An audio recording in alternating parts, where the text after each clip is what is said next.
Hello, everybody. You're welcome to Kids Cope TV. Kids Cope TV. It's a pot puree where you can expect all kinds of fragrance. We talk anything, we do everything on this channel, and it's a channel where we come to be ourselves, unbiased. We look at things with an unbiased mind, from an unbiased point of view. Today you can see me doing it like this with a book in my hand. Doing like with my hand. Today we're reading from this book, Love Tangle. Love Tangle. I wrote Love Tangle many years ago. But it's still relevant today. And I have a new edition. This was printed, specifically for for some workshop that I organized then. So it's about child abuse, teenage pregnancy, unwanted pregnancy, violence in the home. The attitude that our parents have concerning a girl, why they don't want girls to go to school, the reason behind their discrimination against the girl child, that she'll get pregnant after spending all the money, she'll go and get pregnant and get married. So what is the use? What? Getting pregnant is not a death sentence. I think they should be more afraid of diseases than getting pregnant. They should be more afraid of this that could leave the girl infertile, and than getting pregnant, because you can always go back to school.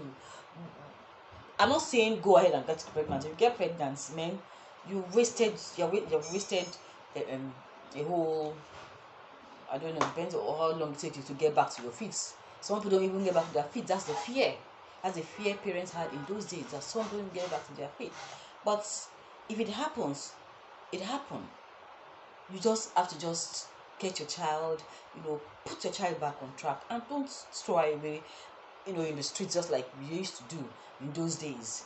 So that is what I am for, to encourage the girl child to go back to school. Encourage the girl child to stay in school, and if something happens, she can always go back to school.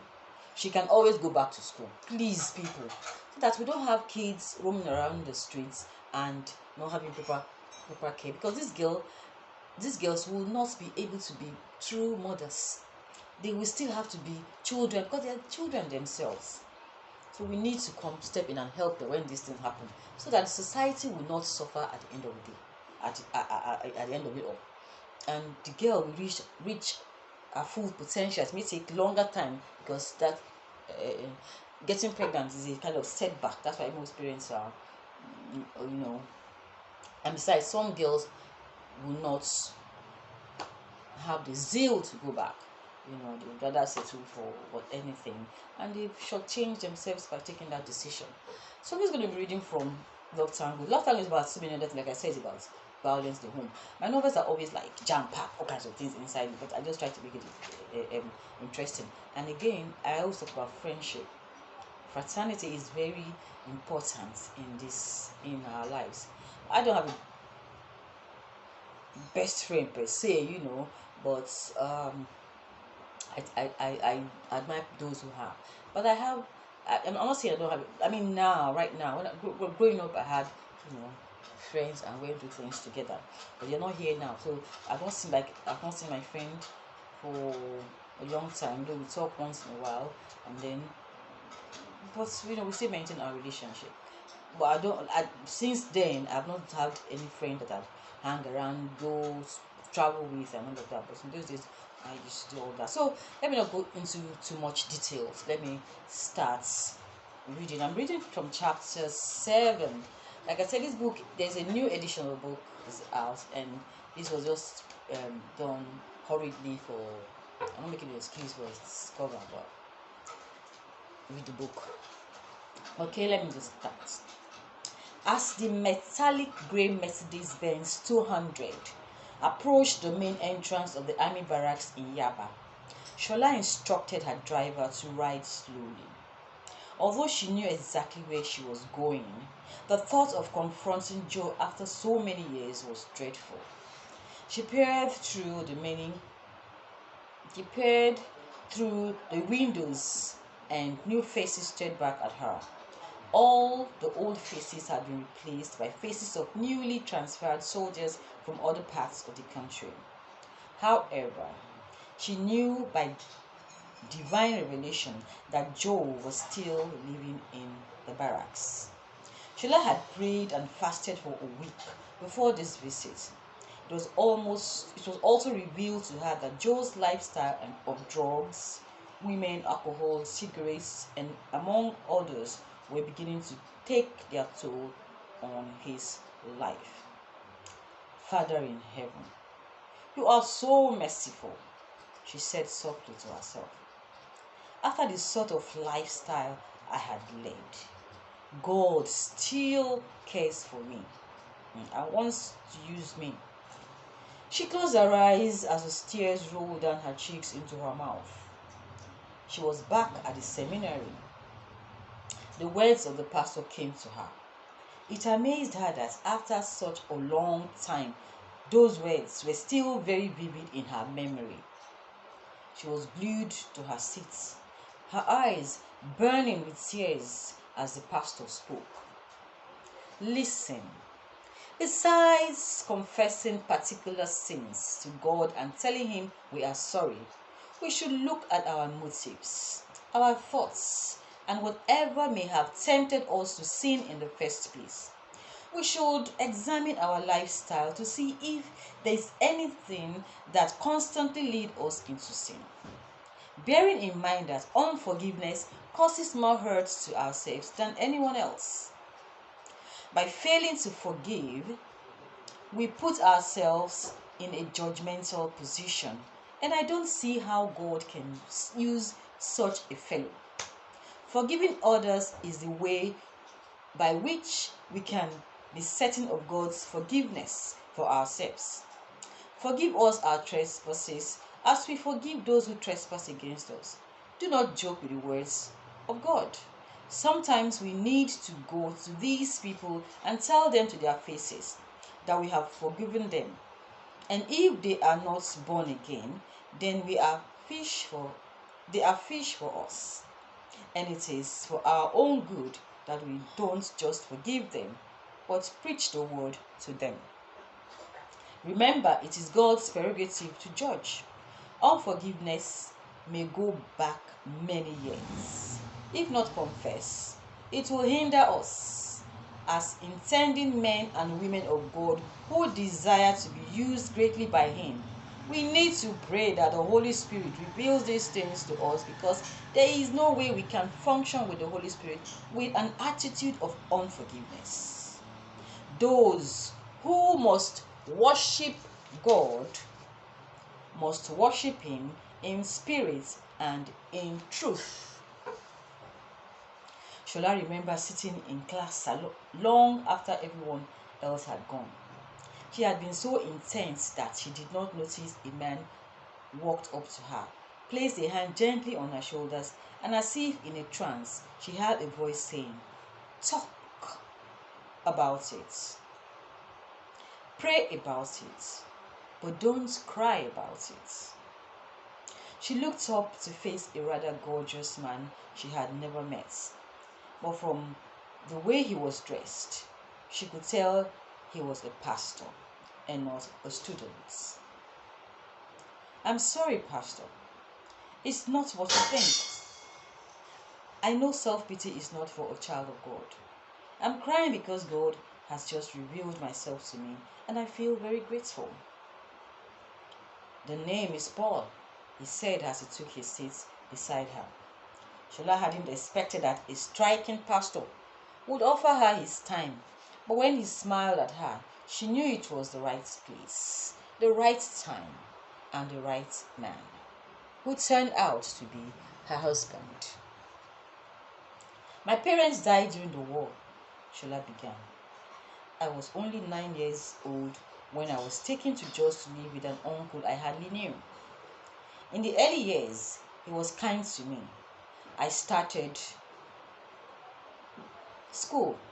It was just the two of us. On my 11th birthday, he bought me a beautiful red dress and asked me to put it on while he watched. A shadow fell over Shola's face, and she cringed. Pastor Paul knew she was in pain, but she had to let it out before she could be healed. What happened? He asked. As I slipped into the dress, my uncle raped me. All I can remember was pain and grief and agony. I cried all through that day and did not eat. After that day, he did it whenever he wanted. It continued until I was 14 years. 14 years, yes. It took 3 years for me to escape to Lagos. When I got to Lagos, I traced my aunt to Ajegule. I stayed with her selling roasted fish, and when her husband tried to rape me, I stabbed him with a knife and ran into the streets where I learned to survive. So at 16, I was into drugs and alcohol. Prostitution was my only means of survival until I had a fight with my friend with whom I shared a one-room apartment. From the book, Shola then narrated the agony she went through in the hands of Joe and his friends. How did you get here? Paul asked. A smile lights up her face.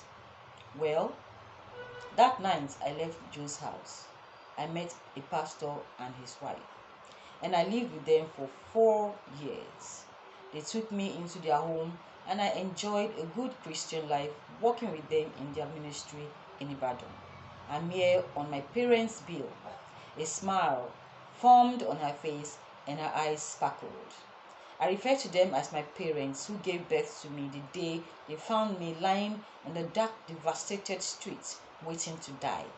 Instead, I had been born again.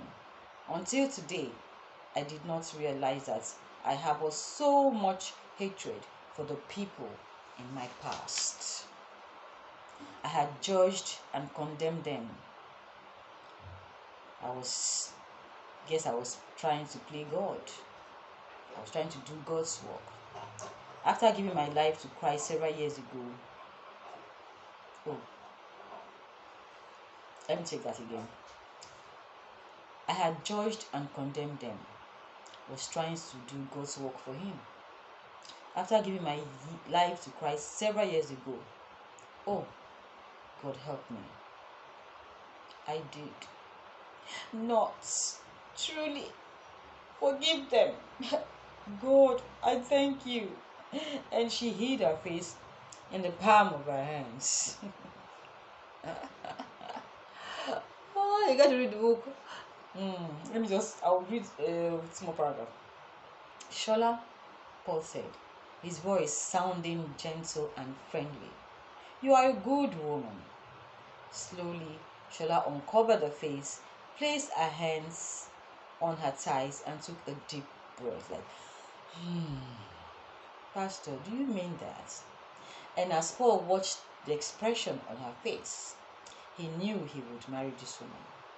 Yes, that is why I don't want you to worry yourself anymore. After your program, we'll deal with the situation. For now, all we can do is pray about it and be focused. We? Shola asked with a barely audible voice. Yes, we, Paul replied, as his lips curved into the most beautiful smile Shola had ever seen. And pastors too, they fall in love now. So that is, but you need to read. I will try and read some other parts again, but you should read Love Tangle. If you are interested, let me know. Let me know on the comments, that you're interested, and I can know how to send the book to you. But I Love Tangle. Love Tangle is out, but it might not get in the market now because it's exhausted and I have a new edition of it. So that is it for this today's reading. No, and if you have comments about it, let me hear, let me know. This is Kids Scope channel, a post where anything can happen.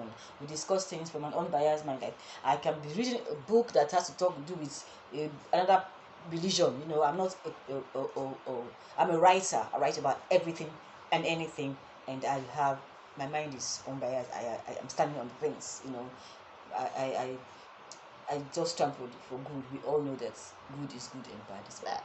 Okay? So till I come your way again next week, my name is Tosan Roro-Oghoshe. And subscribe to this channel if you have not yet subscribed. I hope you click the like button. If you like this video, like the video. You watched it this far, I like it now. Thank you.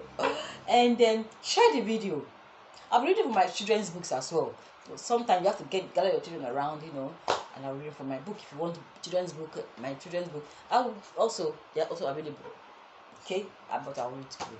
And I can be reading some other books just to relay a point, some other authors' books, primarily foreign authors, African authors as well, but just, I mean, any good book that is relevant to, because I've picked out some, that's why I said particularly foreign authors, you know, old folk tales. Okay, till I come away again next time. My name is Tosan Roro-Oghoshe. Bye bye. Thank you for watching.